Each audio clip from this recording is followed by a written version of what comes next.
एक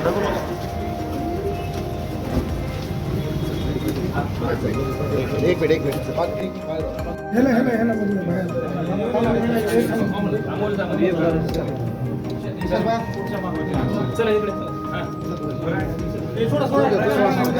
बाकी तुम्ही नका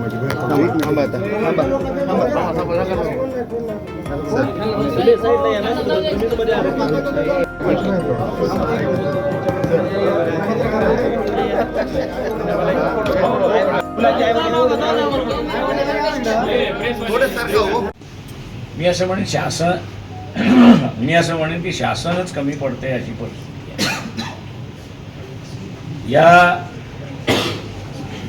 वातावरण बिघडण्याला मराठा समाजाने मागणी केली की आम्हाला ओबीसी मधनं आरक्षण देण्यात यावं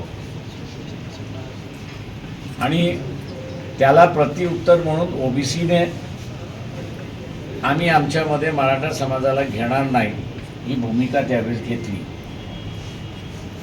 शासनाने निर्णय घेण्यात आला होता की आम्ही मराठा समाजाचं आरक्षणासंदर्भात कमिशन नेमतो. कमिशन नेमलं, शासनाने मान्य केलं.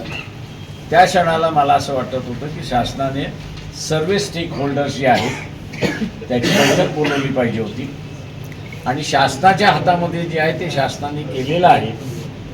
आता हा आम्ही घेतलेला निर्णय कायदेशीर आहे की नाही, घटनात्मक आहे की नाही, घटनेमध्ये बसतो की न बसतो याची तपासणी कोर्ट करेल. कोर्टाने दिलेला निर्णय हा सर्वांनी मान्य केला पाहिजे होता. हे जे असणारं सर्व स्टेक होल्डर्सकडून त्यांनी बदलून घेतलं पाहिजे होतं. दुर्दैवाने शासनाने त्यावेळेसही केलं नाही किंवा आत्ताही जी परिस्थिती आलेली आहे परभणीतली असेल, बीडमधली असेल, लातूरमधली असेल आणि उद्या कुठल्या तरी अजून जिल्ह्यामधली येईल, या संदर्भात सामाजिक सलोखा राहिला पाहिजे यासाठी जी पावलं उचलली पाहिजेत ती पावलं त्यांनी उचलली नाहीत आणि म्हणून आपण बघत असाल बीड असेल, परभणी असेल आणि